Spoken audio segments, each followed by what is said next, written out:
Entrepreneurially Thinking is a presentation of BioSTL and CET, Center for Emerging Technologies, with Rare Gem Productions, changing the way you view new ventures, including you on the pathway to success with your business in the St. Louis marketplace and beyond. Here's your hosts, Cheryl and Christy. Now let's get thinking entrepreneurially. Welcome to the Entrepreneurially Thinking podcast. Our goal is to energize your entrepreneurial mindset and create business pathways for business success in the St. Louis marketplace and beyond. I'm Christy Maxfield. And I am Dr. Cheryl Watkins-Moore with BioSTL. Hey. Hi. We're back. Yes, and it's officially fall. Yay, but it's still hot. Well, depends on the day. Yeah. It's St. Louis. Give it a minute. Right. It's fall, which means we're celebrating our 1-year anniversary. We have almost 12,000 downloads and plays. Thank you, guys. Thank you so much. And, we're rocking and rolling because around here, fall is the busiest time of year. Yes. Spring's starting to catch up, but fall right now still takes the cake on that one. There are all types of conferences. There are all types of meetings. There's all types of... It's Halloween almost coming up. My favorite time of According year. to the candy in the store? Yes. Absolutely. So as you guys are all tuning in with us and keeping your busy schedule during this fall season, we want to, again, thank you for tuning in and making us part of your podcast lineup.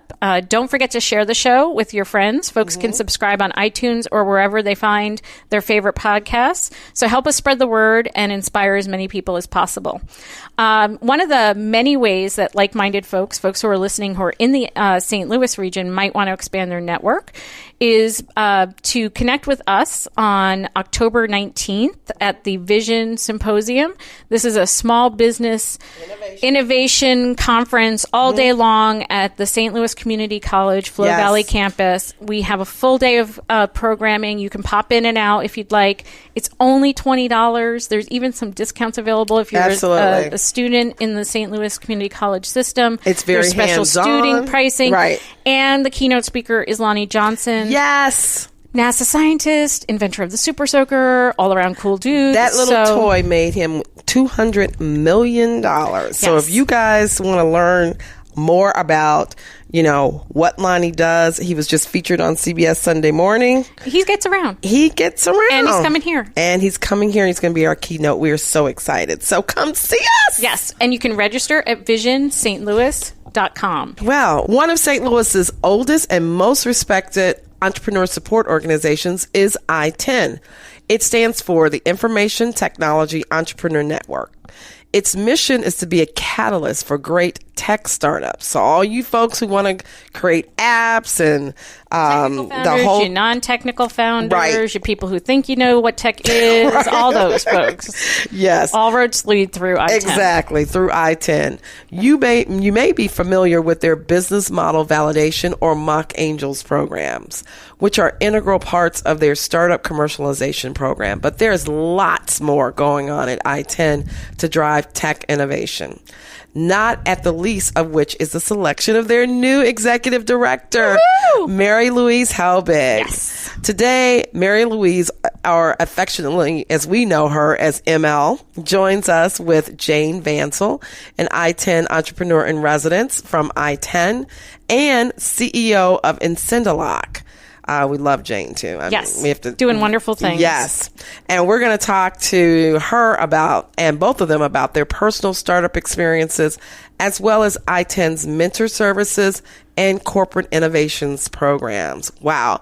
If you guys don't turn up your sound on your iPhone or whatever you're listening with, make sure you can hear us over the treadmill. Right? Yes. So as we always say, stay listening. Save the date and plan to attend. It's the 3rd annual Vision 2017 Symposium, St. Louis's premier inclusion innovation event for women, minorities, and immigrants. October 19th from 8 a.m. to 6 p.m. at St. Louis Community College, Florissant Valley. Network with local minority and female entrepreneurs and other small business owners. Participate in interactive workshops that will help you market your business idea or product. Get invaluable tools and tips on how to start your business or grow your existing one. Learn about small business and entrepreneurial opportunities in the high-growth industries of science, information technology, and manufacturing. You don't want to miss out. This symposium is a collaboration of BioSTL, CET, SET, St. Louis Economic Development Partnership, St. Louis Community College, St. Louis Makes, the St. Louis Mosaic Project, Black Entrepreneur Weekend, and ITEN. And we are very excited to announce we have Mr. Lonnie Johnson, African-American engineer and inventor of the Super Soaker water gun, as well as a U.S. Air Force and NASA engineer. You don't have to be a rocket scientist to attend. Just bring your curiosity. Vision 2017, forging a strong, equitable path in innovation and inclusion. October 19th from 8 a.m. to 6 p.m. at St. Louis Community College, Flow Valley. To register and for more information, go to visionstlouis.com. Jane Vancil. My company is IncentiLock, and you can find us at IncentiLock.com. Entrepreneurial thinking to me is just paying attention to somebody's pain point and then finding out if that is somebody else's pain point and making sure that you can identify something that's causing a lot of people a lot of stress and then fixing it. So, ML and Jane, thank you so much for being with us. We know you have very busy schedules and really appreciate you taking time out to talk with us.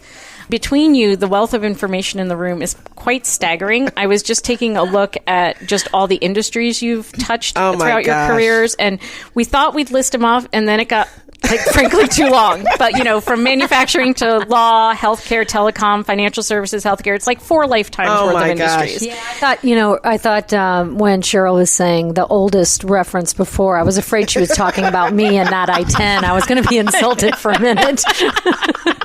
We would never do that to a friend. Thank you. Never. Thank you. The organization's been around for a while. That's all we were trying to make a point about. But you've also been involved with ITEN for quite a long time and with the St. Louis startup scene for quite a long time. Yeah. And now you're executive director of ITEN. Congratulations. Thank you. I'm so excited. Thank you. And so can you start us off and just a little bit, tell folks a little bit who don't know about how you've gotten to this point, just a little bit about yourself, your journey, and, now being the executive director at ITEN. Sure. So I have worked, I think Cheryl mentioned this a little earlier, I've worked both in the corporate space as well as the startup space. I've been involved with 4 different startups. They all were based on, technology innovation, but in different industry segments, right? So financial services, health, ed tech, and telecommunications. So I love the startup space, and I've been involved in 4 startups, but jump back and forth into corporate jobs as well.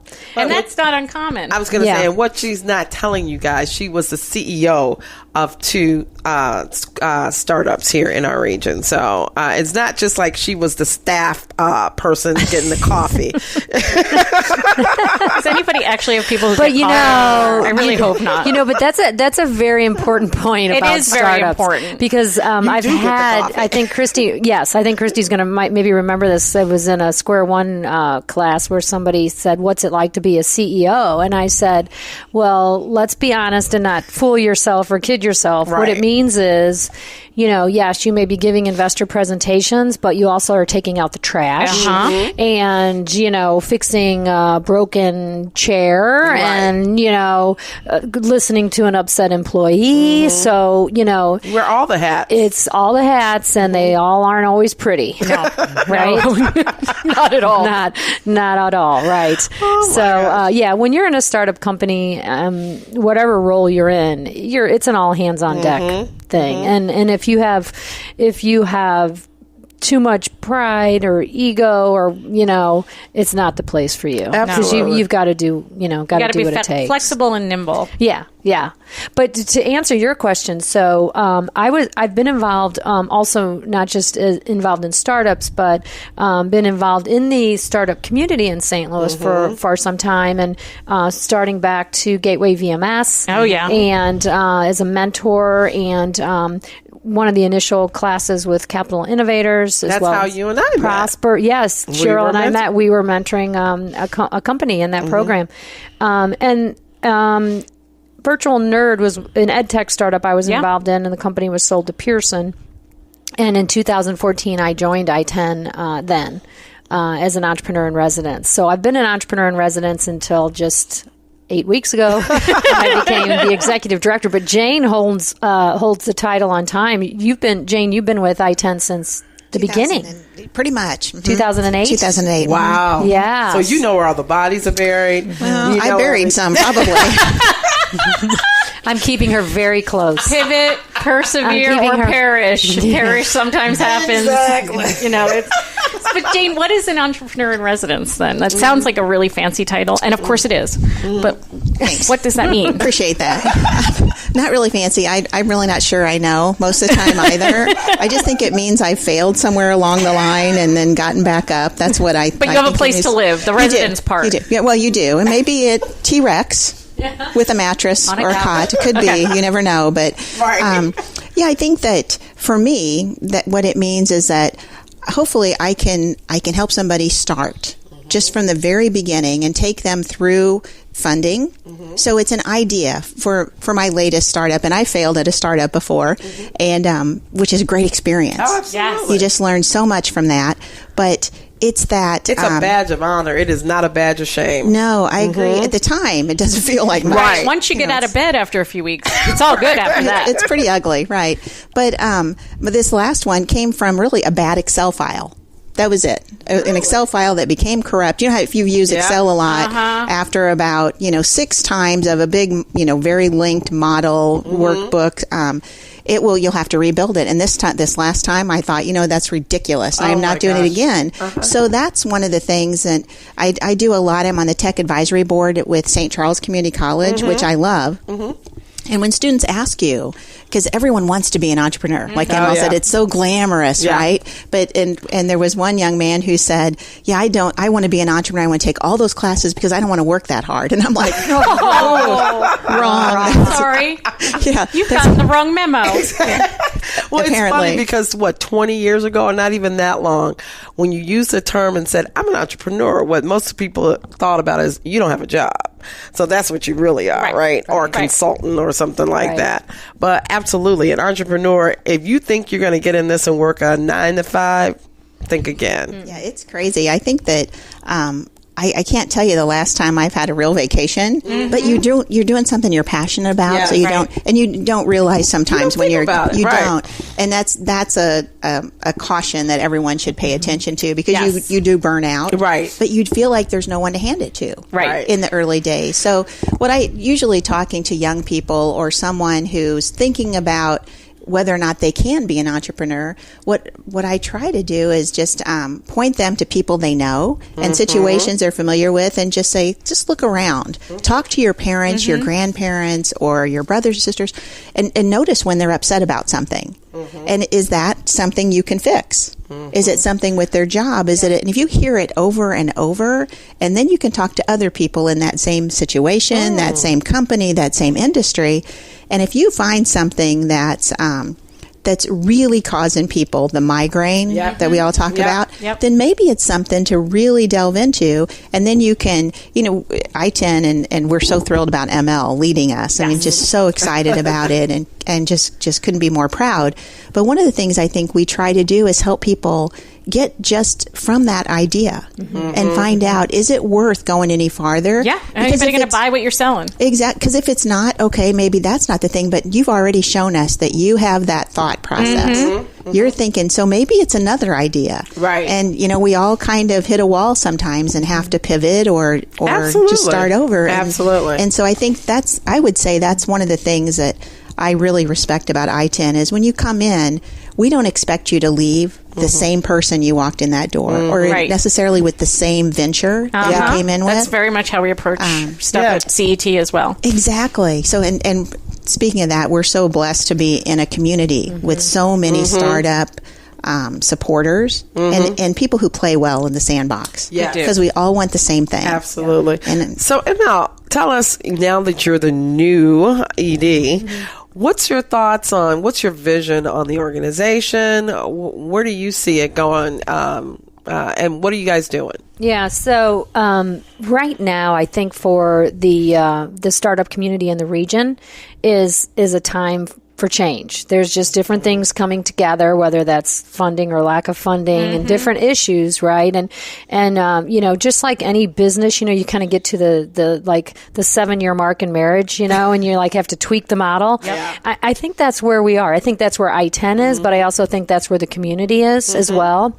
And, you know, the services we provided when we started 8 years ago aren't really enough anymore, you know, because the entrepreneurs have more choices. In some ways, they're a little more savvy even because they've been there, they've done that, or they've been in other programs that didn't even exist when ITEN started 8 years ago. And now they exist. They've went through, you know, square one at CET.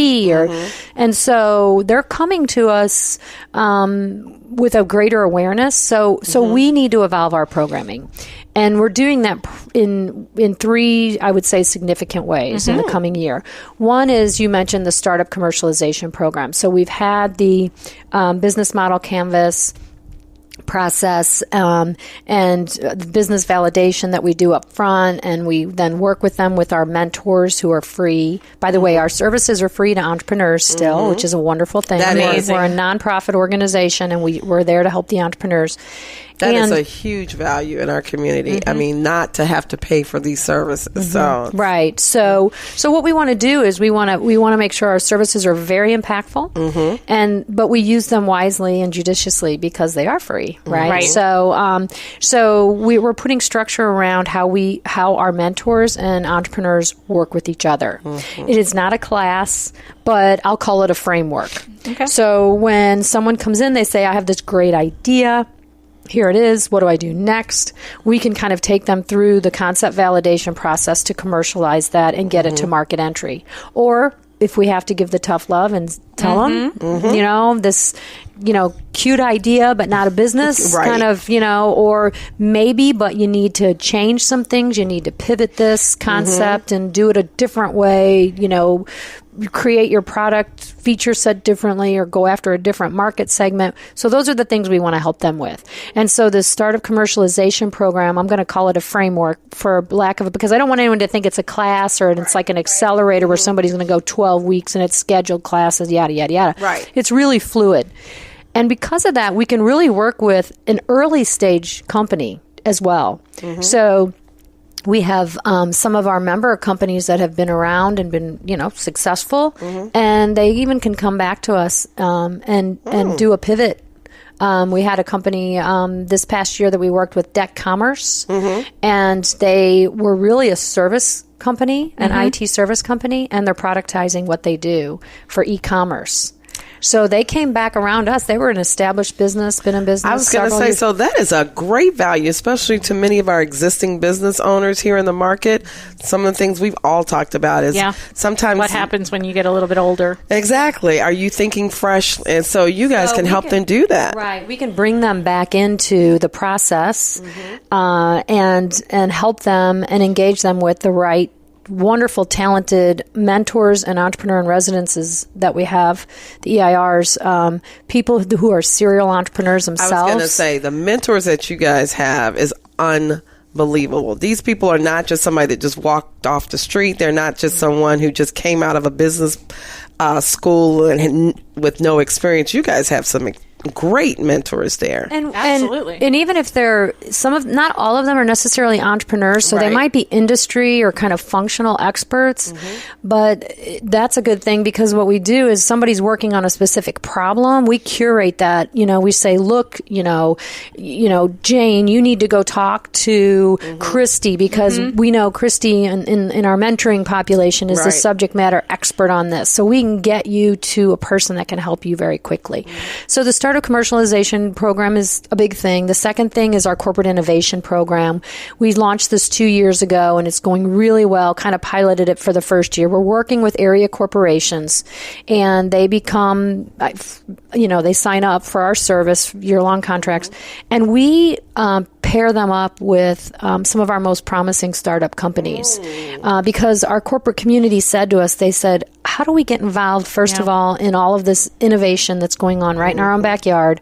And they just didn't know how to access it. Well, we have over 800 companies that have been members of ITEN and 300 active companies. Wow. And then through our partner relationships, it's even bigger and broader than that. And that is a huge opportunity for a startup. I mean, we've all talked about it's really access. When you have a new product, a new technology, and you're trying to raise money, we all know the first question is, who's using it? Right. So if you've got that conduit built into your services, that really impacts our startup community. And our goal for that is to really facilitate that kind of matchmaking, to be that critical matchmaker.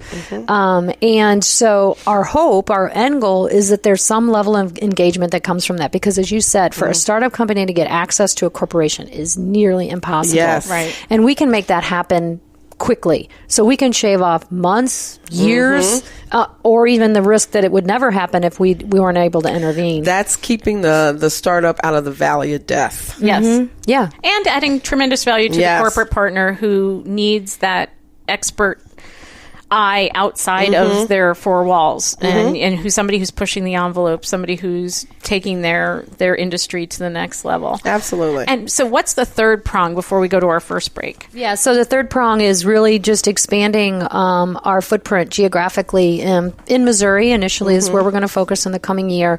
And we've already done some work in Kansas City. We're going back there to work with Launch KC, which is similar to Arch Grants, but based in Kansas City. Okay. And the Economic Development Group in Kansas City as well, working with them.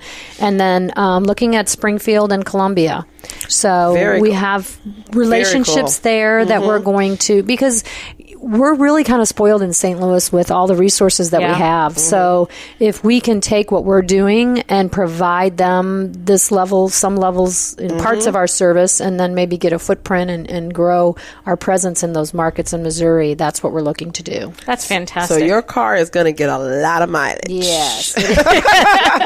Now we'll have mobile entrepreneurs in residence. There we go. Yes. A mobile Excellent. I-10. We'll come back and talk a little bit more about that in just a moment. Yep. Miller Prost, CPAs and Business Advisors, is the proud sponsor of today's Entrepreneurially Thinking podcast, offering a full range of professional tax, audit, accounting, and consulting services. Learn more at millerprost.com. MUELLERPROST.com. Miller Prost, CPAs and Business Advisors, advising with vision.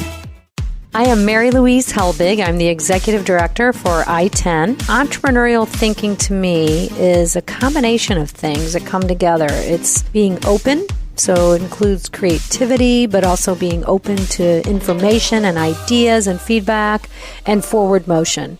So ITEN is doing a lot. And I'm really excited by the expanded footprint because that is actually really new for our ecosystem. And while accelerators tend to pull people in from all over the place to here, actually pushing out our entrepreneur support talent is not something we're doing a lot of. So I'm thrilled that ITEN is leading the way on that. But we also are still growing a lot of talent here locally. Yep. And Jane, you wear two hats. You have this EIR. I mean, I'm sure you wear 50 million. But, EIR, but you're also CEO of your own startup. And you said the most recent startup came from the pain of a corrupted Excel file. So what is IncentiLock and how does that work? And Oh, thanks. Well, IncentiLock is a technology that automates a business process. So the best way I think to talk about it is we all heard about Amazon right now. That little company that's thinking about where to go next. Exactly. So every state and cities with most metropolitan areas are bidding on that work. Whoever is successful will issue contracts to Amazon, and then Amazon will have to file periodic reports, quarterly, monthly, could be annually. To show that they're meeting the commitments that they made under the agreement.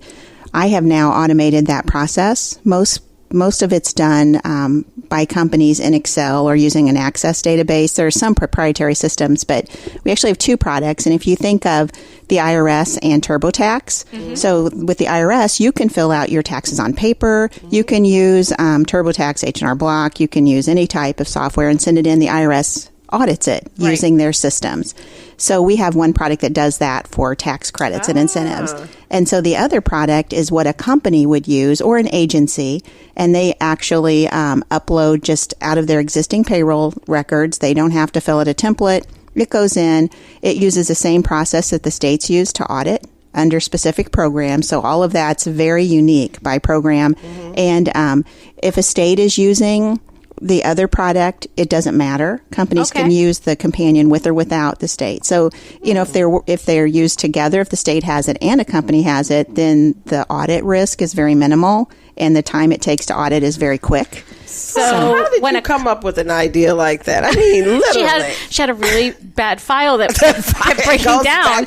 And she was trying to help count all these numbers. That is so cool. So you've taken the audit process and streamlined it in many individuals. And I would imagine create greater transparency for the community, right? Because we're talking about public incentives, and whether that's tax credits or what form that takes. When companies say, yes, we'll take your deal, they've got a lot of reporting requirements tied to who they're employing, how much money they're contributing back to the economy, things like that. I've just exhausted my knowledge of incentives. I'm so impressed. I'm like looking at going, what the hell did you get this? Well, you know, I get around. I'm a generalist. That's another show. Just enough to be dangerous. That is another show. But, you know, the thing that's, I think, really interesting about Jane's business that's really different than a lot of startups that we see is a lot of startups that we see have this wonderful idea. And they fall madly in love with this wonderful idea, and then they try to find a place for it in the market. And solution without a problem. Yeah, and you know, they're trying to squeeze that square hole into a round peg, or that round peg into a square hole. But Jane is coming from the place where she lived this in business. Right. She saw the problem and she understood the complexity and magnitude of the problem, which equals opportunity. Yes. And so if anybody can take anything away from this, is if they're listening to this about, you know, how do you get an idea and validation and all of that good stuff, she lived the validation, you know, so she's coming from a really great starting place. Jane, you mentor others. So who mentors you? Because I imagine that, you know, it goes both ways. It does, and that's a great question. I think you're always looking for mentors. ML is a huge mentor. I'll tell you, Michael Gallagher from Accenture is awesome. And if you've been involved in startups at all in St. Louis or Missouri, you will have run into him, and he is amazing. He is. His connection of people, and one of the things that I respect so much about him, and ML is the same, but they will help anybody. It doesn't matter. You know, if you have an idea, and it doesn't even matter if really they think the idea is that great, they will put you in contact with someone else who can help you get there. You know, that's phenomenal. And very typical of our ecosystem. That's what I was just about to say. I was teaching a class last night at SLU, and one of these young entrepreneurs, we're talking about ideas, and he was like, I don't really want to tell you my idea. And I said, that is absolutely the wrong thing to do. So sad when you hear it is. And because I'm like, dude, first of all, nobody can implement your idea. Okay, as he was talking about NDAs. And I said, nobody's signing NDAs. Okay? One of these days, folks will learn. But I think your point, and going back to exactly what you said, Christy, this environment is so helpful, so collaborative. So it's good that you met some really good folks along the way and continue to meet them. Well, and they're everywhere. Absolutely. You know, no matter who you talk to, someone has an experience that can help you. Yep. I truly believe that. And people are so generous with their time.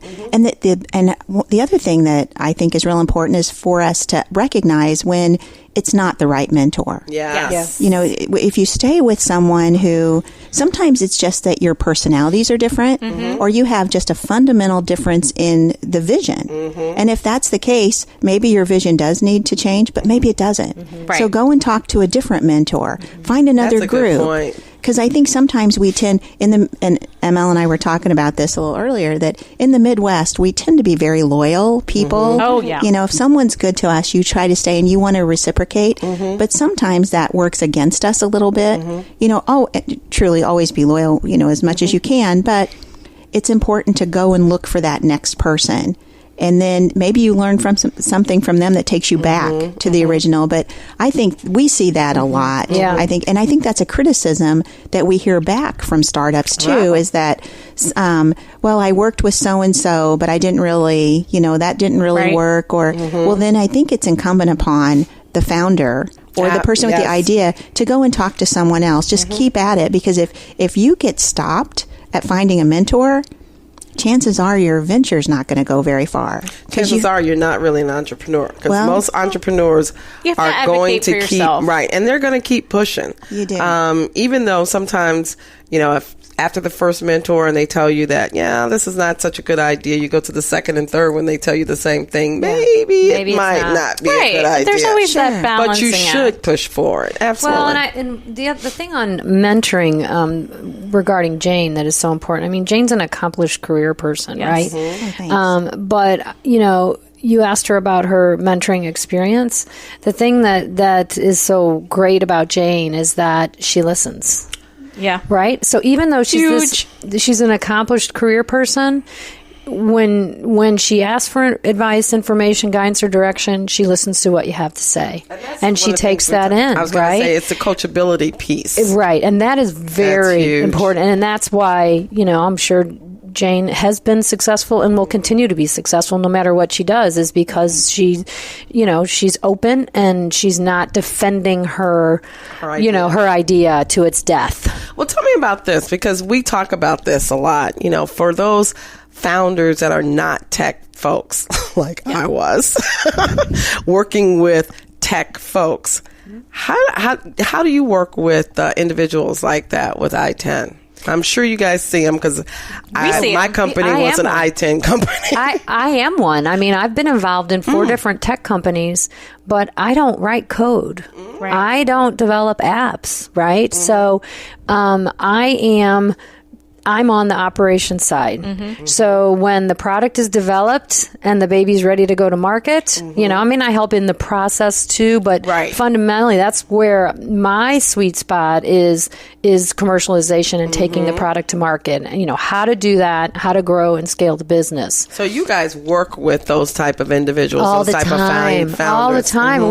There's a lot of people that have an idea that can be solved, a product that can be created through technology, but they can't develop that. They have to hire somebody to do that for them. And that's part of what we do. We help them find, if they need help finding resources, going through the process of, vendor, if you want to call it vendor selection, and trying to give them guidance and help on how to manage through that. Because even if you're not a technical person, there are fundamental things that you can do, project management, blocking and tackling, meeting with the team on a regular basis, talking through where they are, checking their delivers, defining your goals up front, defining your timeline up front, defining your budget up front. That is such a valuable resource, because as I mentioned, my company was an ITEN company, and one of your mentors, who I love him to death, but we would meet on a very consistent basis, and I had definable milestones, and it was like he was checking, did you do this, did you do that? And sometimes you walk in that meeting, it's like, oh, scheisse. I didn't do it. Homework's not done. But when it comes to homework, Jane, you're also the chair of the Mock Angels due diligence team. Tell us about that. I am. What is that? And I also want to just make sure our listeners know that 56 Mock Angel graduates have raised over $151 million since the program began in 2009. Wow. Yeah, go That's grads. Amazing, because I think you said 800 companies have come through, but that doesn't mean everybody's gone through the Mock Angel program. Correct. No, not all of them have gone through that. But 56 have raised a considerable sum of money. What are you looking for as on that due diligence side? Because now we're talking much further down the line. We've spent some of that upfront time defining goals and budgets and milestones and doing all that.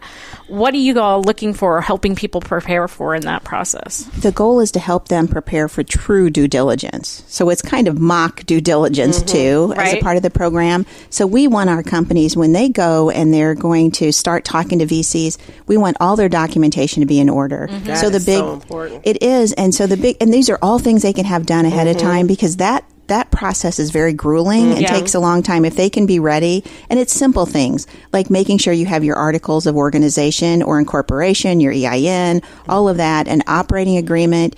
I think the biggest thing we probably look for is IP protection. Mm-hmm. So because we're an information technology group, we want to make sure that anybody who's worked on that technology has assigned their rights to it to the company. Because if someone walks and they take their work product with them, your company is worth zero at that point. And if somebody's doing the coding? Exactly. So anytime you have an agreement with someone who's building your company, owns the code?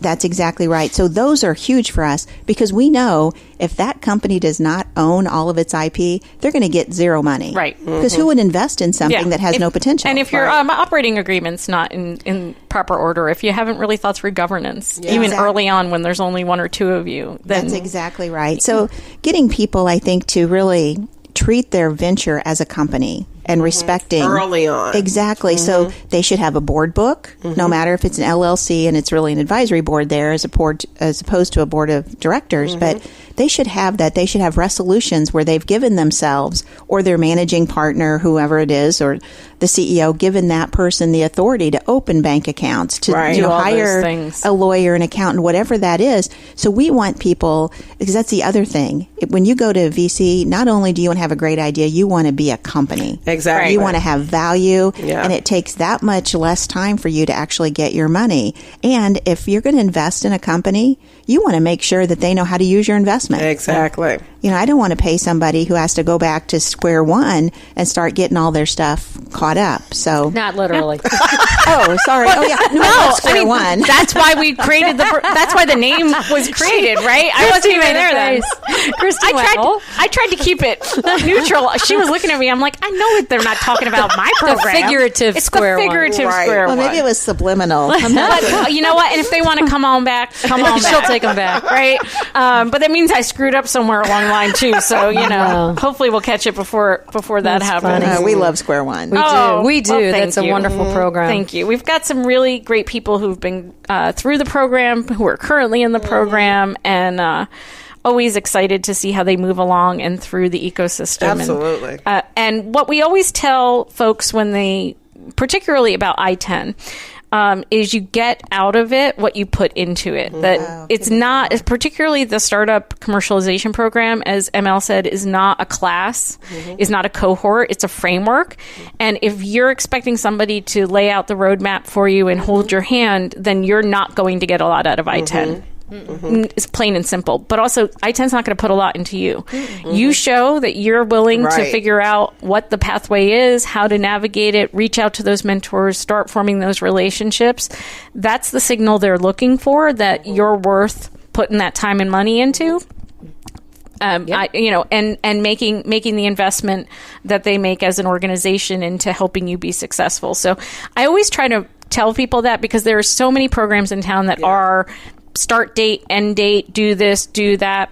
And ITEN is all about, it starts with that website application, but then it's all about how much do you want it? And what are you willing to do to show? I was going to say that this whole diligence package, helping people put together a diligence package, a lot of organizations don't do that because they're still very early stage, helping these early stage entrepreneurs. That is a huge opportunity for organizations, because you're looking at, if you're starting to have discussions either with angels or either VCs, they're going to still want that. And I think that sets you apart.